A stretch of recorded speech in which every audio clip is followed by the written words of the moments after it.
Ration கார்டுல மட்டும்தான் நம்முடைய முதலமைச்சர் பேர் இல்ல, ஆனா ஒவ்வொரு வீட்டிலும் அண்ணனா தம்பியா வீட்டுல ஒருவரா நம்முடைய முதலமைச்சர் அவர்கள் வாழ்ந்துகிட்டு இருக்கிறார். அவர் சொன்ன ஒவ்வொரு வார்த்தையும், அவர் பேசிய ஒவ்வொரு வார்த்தையும் ஒரு தடவை திரும்பி பார்த்தீங்கன்னா தெரியும், அது ஒவ்வொன்றும் சத்திய வாக்காக என்று தமிழ்நாட்டில் பலித்திருக்கிறது. நிறைய சொல்றாங்களே இன்னைக்கு விமர்சனங்கள், தொட்டதுக்கெல்லாம் விமர்சனம் பண்ணிட்டு இருக்கிறாங்க. இப்பதான் ஆட்சி அமைச்சிருக்கோம், நிர்வாகத்தை செட் செஞ்சுட்டு இருக்கிறோம், அதிகாரிகள் எல்லாத்தையும் கடந்த ஆட்சியில் இருந்தக்கூடிய அதிகாரிகள் நம்முடைய ஆட்சிக்கு ஏற்ற மாதிரி நம்முடைய நோக்கம் என்ன, ஊழலற்ற ஆட்சியை எப்படி உருவாக்குவது, திறமையான நிர்வாகத்தை எப்படி கொண்டு வருவதுன்னு அனைத்தையும் இப்பதான் நம்ம கொஞ்சம் கொஞ்சமா பண்ணிக்கிட்டு இருக்கிறோம். அதுக்குள்ள இதற்கு முன்னால் ஆண்ட கட்சியான திமுகவிற்கு என்னதான் நடந்துச்சுன்னு தெரியல, தினம் தினம் புலம்பிக்கிட்டு இருக்கிறாங்க, தினம் தினம் அழுதுகிட்டு இருக்கிறாங்க, மேடை ஏறினாலே அழுதுகிட்டு இருக்கிறாங்க. இதுல வேற இப்ப எதிர்கட்சி தலைவராக இருக்கக்கூடிய, சட்டமன்ற எதிர்கட்சி தலைவராக இருக்கக்கூடிய ஒரு மேடையில பேசுறாங்க. என்ன பேசுறாங்க? நீங்க என்ன பண்ணிட்டீங்க, 2 வருஷம் தான் நீங்க கட்சி ஆரம்பிச்சு ஆகுது, வெறும் கவர்ச்சியை வைத்துக் கொண்டு நீங்க முதலமைச்சர் ஆயிட்டீங்க, நீங்க ஆட்சியை பிடிச்சிட்டீங்க, 2 வருஷம் தான் ஆகுது, 2 வருஷம் தான் ஆகுது, என்ன செஞ்சுட்டு நீங்க வந்தீங்க, என்ன சேவை செஞ்சீங்க, என்ன போராட்டம் பண்ணீங்க? சரி, திரும்பவும் கேட்கிறேன், அண்ணன் என்ன சுதந்திர போராட்ட தியாகியா? அண்ணன் என்ன பண்ணிட்டு இருந்தீங்க? சுதந்திரத்திற்காக செக்கு இழுத்தாரா? காந்தியை போல கதராடை அணிந்து கொண்டு இந்தியா முழுக்க பிரச்சாரம் பண்ணாரா? சுதந்திரத்துக்காக அகிம்சை வழியில போராடினாரா? இல்ல மாபெரும் படையை திரட்டி நேதாஜி சுபாஷ் சந்திர போல போரிட்டாரா? எங்கள் தலைவராவது திரைத்துறையில் நடிகராக இருக்கும் பொழுது அந்த இந்தியாவிலேயே திரைத்துறையில் உச்சபட்ச நடிகராக உயர்ந்து விட்டு அரசியலுக்கு வந்தாரு. அண்ணன் அப்படி என்ன சாதனை பண்ணிட்டு வந்துட்டீங்க? எப்படி நீங்க துணை முதலமைச்சர் இருந்தீங்க இதுக்கு முன்னாடி? அப்ப யாரு யார பார்த்து கேள்வி கேட்கறதீங்க? 30 வருஷம், 1 வருஷம் 2 வருஷம் கிடையாது, 30 வருஷம் ரசிகர் மன்றமா, நற்பணி மன்றமாக, மக்கள் இயக்கமாக, மக்களோடு மக்களாக நின்று சேவை செய்து அந்த மக்களுக்காகவே வாழ்ந்து இன்றைக்கு முதலமைச்சராக இருந்திருக்கக்கூடியவர் எங்களுடைய மாண்புமிகு முதலமைச்சர். உடனே பெரியார பத்தி தெரியுமா உங்களுக்கு? நீங்களாம் பெரியாரிஸ்டா?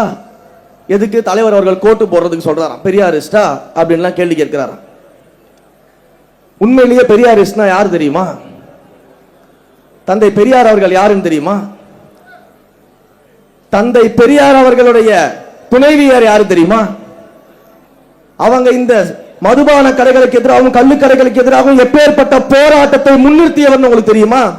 ஆனா உங்க ஆட்சியில ஆண்டுதோறும் டாஸ்மாக் வருமானத்தை 50,000 கோடிக்கு உயர்த்தியவர்கள் நீங்கள்.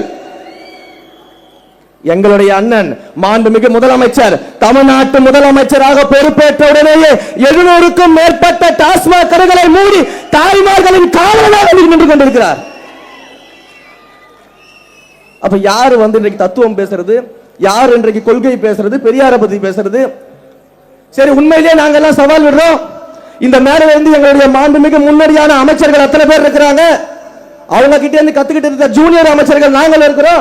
யாராவது ஒருத்தர் கிட்ட நீங்க தைரியம் இருந்தா கொள்கை பேசி ஜெயித்து விட முடியும்னா நாங்க பாத்துக்கலாம். தந்தை பெரியாரை பற்றி பேசுறதுக்கு நாங்க தயார், அண்ணல் அம்பேத்கரை பற்றி பேசுவதற்கு நாங்கள் தயார், ஐயா காமராஜரை பற்றி பேசுவதற்கு நாங்கள் தயார், வீரமங்கை வேலுநாச்சியாரை பற்றி பேசுவதற்கு நாங்கள் தயார், அஞ்சலை அம்மாவை பற்றி பேசுவதற்கு நாங்கள் தயார், கொள்கை பேசுவதற்கு நாங்கள் தயார். நீங்க தயாரா? சும்மா எதையாவது மேடை கிடைச்சிச்சு மைக்கு கிடைச்சின்னு பேசிக்கிட்டே இருக்க கூடாது. வாங்க கருத்தியல் ரீதியா மோதி பார்த்துருவோம், கொள்கை ரீதியா மோதி பார்த்துருவோம். எல்லாத்திற்கும் நாங்க தயாரா தான் வந்திருக்கிறோம், எல்லாத்திற்கும் நாங்க தயாரா தான் வந்திருக்கோம். இப்படிப்பட்ட பேச்சுகளை விட்டுட்டு இப்பதான் நிர்வாகத்தை சீரமைச்சிட்டு இருக்கோம் தெரியும் பொழுது நாங்க கேள்வி கேட்போம், நாங்க கேள்வி கேட்போம், கேள்வி கேட்டுட்டே இருங்க. நீங்க கேள்வி கேட்க கேட்கதான் உங்கள் சாயம் வெளுத்து இன்னும் மேலும் மேலும் மேலும் எங்கள் முதல்வருக்கு மக்களுடைய ஆதரவு பெருகி கொண்டிருக்கிறது. ஏன்னா எங்கேயோ ஒரு இடத்துல சல்லிக்கட்டு போராட்டத்துல மைக்க பிடிச்சி அந்த போராட்டத்துல நான் பேசின ஒரு வீடியோவை மட்டும் பார்த்துட்டு முதல்ல என்ன மீடியாவில் உட்கார வச்சு பேச வச்சு தலைவர்கிட்ட கொண்டு போய் நிறுத்தி இன்றைக்கு இந்த மேடையில அமைச்சராக நான் பேசுவதற்கு வழிவகுத்து கொடுத்தவர் எங்களுடைய பொதுச் செயலாளர். இங்க மேடையில் இருக்கக்கூடிய அத்தனை அமைச்சர்களும் எல்லாரும் பல அரசியல் கட்சிகளுடைய நுணுக்கங்களை தெரிஞ்சவர்கள், அரசியல் தெரிஞ்சவங்க, எங்களை விட அதிகமான எக்ஸ்பீரியன்ஸ் இருக்கவங்க. ஆனா ஏதாவது ஒரு விஷயம் நாங்க போய் அவங்க கிட்ட கேட்டோம்னா எந்த பாகுபாடும் பார்க்காம எந்த தலை கணமும் இல்லாம உடனடியாக அந்த பிரச்சனைக்கு அந்த விஷயத்துக்கு எங்களை வழிநடத்தக்கூடிய அமைச்சர்கள் இங்க இருக்கிறாங்க, சீனியர்ஸ். எந்த கட்சியில இருக்கோம்? மற்ற கட்சியில எல்லாம் வந்து பக்கத்துல உட்கார கூட விட மாட்டாங்க. எங்களை பாருங்க எப்படி சரிசமமா உட்கார வச்சு எங்களுடைய மூத்த தலைவர்கள் எப்படி அழகு பார்க்கறாங்கன்னு சொல்லிட்டு. அப்ப இதுதான் தமிழக வெற்றி கழகம். இந்த மாண்பும் இந்த மரியாதையும் இந்த சுயமரியாதையும் சமத்துவமும் இன்றைக்கு தமிழ்நாட்டில் ஒரு கட்சியில இருக்குன்னா அது தமிழக வெற்றி கழகம் மட்டும்தான். நெஞ்ச தட்டி தெரியுமா சொல்லுவேன். அதனாலதான் இன்றைக்கு மாற்று கட்சி தோழர்கள் எல்லாம் நம்முடைய கட்சியை நோக்கி வந்து நம்மோடு சேர்ந்துட்டு இருக்கிறாங்க. நான் கடந்த மேடையில் தலைவர் முன்னாடி சொன்னேன், எதிர்கட்சியே இல்லாத சட்டமன்றத்தை உருவாக்கும் வருங்காலத்தில். உடனே பாதி பேருக்கு கோபம் வந்துருச்சு. அது எப்படி சொல்ல முடியும்? அது ஜனநாயகமா அப்படின்னு. 234 தொகுதியும் நாங்க தான் ஜெயிப்போம் சொல்லும்போது அதுக்கு என்ன அர்த்தம்? 234 தொகுதியும் நாங்க தான் ஜெயிப்போம், அப்ப எதிரில் வர கட்சி இருக்க மாட்டாங்கன்னு அர்த்தம் சட்டமன்றத்தில். அப்ப அது மட்டும் ஜனநாயகமா?